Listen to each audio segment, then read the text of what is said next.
I love creating my character in video games. My family likes to joke whenever I boot up a game that I spend more time creating my character than actually playing the game. And in the case of the Dragon Age series, they may actually be right, but I refuse to admit that. I never thought much about why I like to create my characters, why I love dressing them up, changing their hair or their face, making them look absolutely realistic or absolutely ridiculous. That is, I didn't think much about it until my brother, shout out to him, told me I should make a video essay on why people like character customization so much, and then I really started to think about it. Has anyone ever really talked in depth about this before? Is there any scientific evidence to explain it, and have there been any experiments to try and figure it out?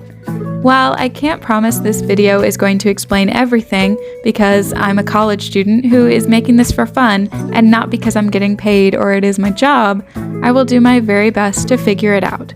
Promise. Actually being able to create what your character looks like hasn't been in video games as long as video games have existed, even though it seems like such a staple of games nowadays.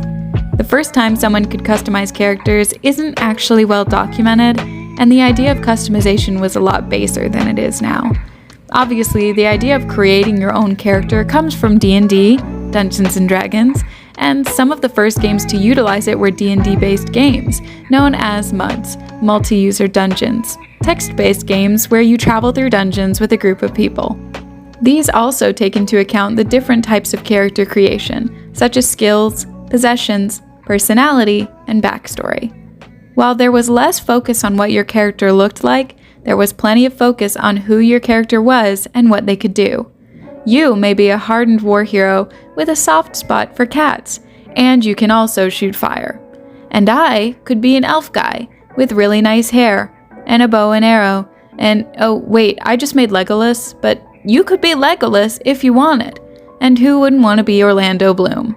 To get back on track, there isn't a lot of info on where it came from or who started it, but I think a lot of it can be granted to the creators of D&D. I mean, if you look at the character customization wiki, it's basically just a tutorial for setting up a D&D character, and not much else. So now that we have a little bit of backstory, let's talk about why people love it so much, and why it's so important to us.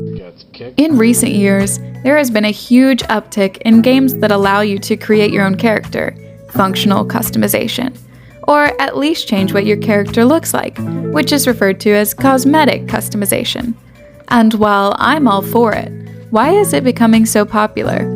In an article from Screen Rant, I don't know how we feel about them, but this is a pretty good article, linked in the description like all of the other sources I used for this video.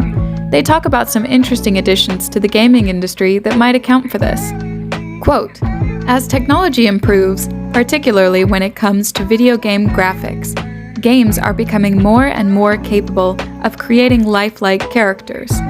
While some may argue that this has started pushing games into uncanny valley territory, it could also be pointed out that these advancements have made extensive character customization in RPGs both more feasible and more rewarding. So, because graphics are so good, it's a game's incentive to show off how good they can make a character look. And having a character look just like you, that would be super weird, but super cool.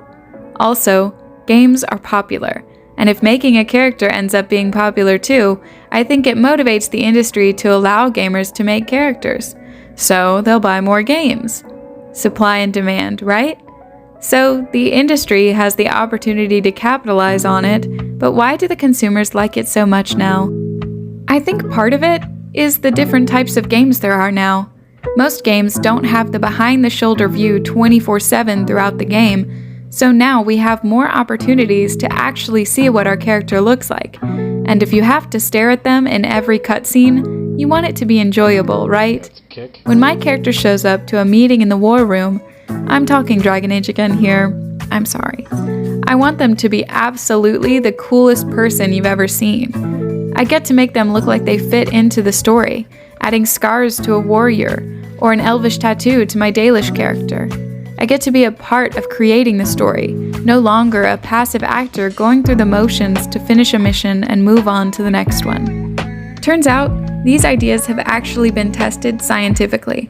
In a research study, 2 groups of people were asked to play games, ones who created their character themselves and ones who were given a character. At the end, it seemed like the people who created their character were much more incentivized to keep playing the game. As one participant said, quote, "I was curious. I spent time customizing my character. In the end, since I customized my character, I'm more interested in playing with this character and winning battles with this character." So, in the end, you like creating a character because it's yours, and people like things they make more than things someone else makes, at least as far as video games go. But you might have a different reason. The hard thing about finding out this answer scientifically is that characters are your opinion. Whether you like making them or not, whether you connect to them, see them as you, or just a piece of puzzle that you're building, there isn't going to be one straight answer, at least for now, and I think we just have to accept that. We all like creating characters for different reasons, and if you don't like creating a character, I'm sure you have a reason for that too. There isn't really a scientific way that our brains behave to make us create these characters, at least as far as video games have tested it. So now we just have to think about why we enjoy character creation, and the way you like it, well, that's the best answer you're going to get. This wasn't a very long dip into the science of character creation, as this video isn't even 10 minutes long.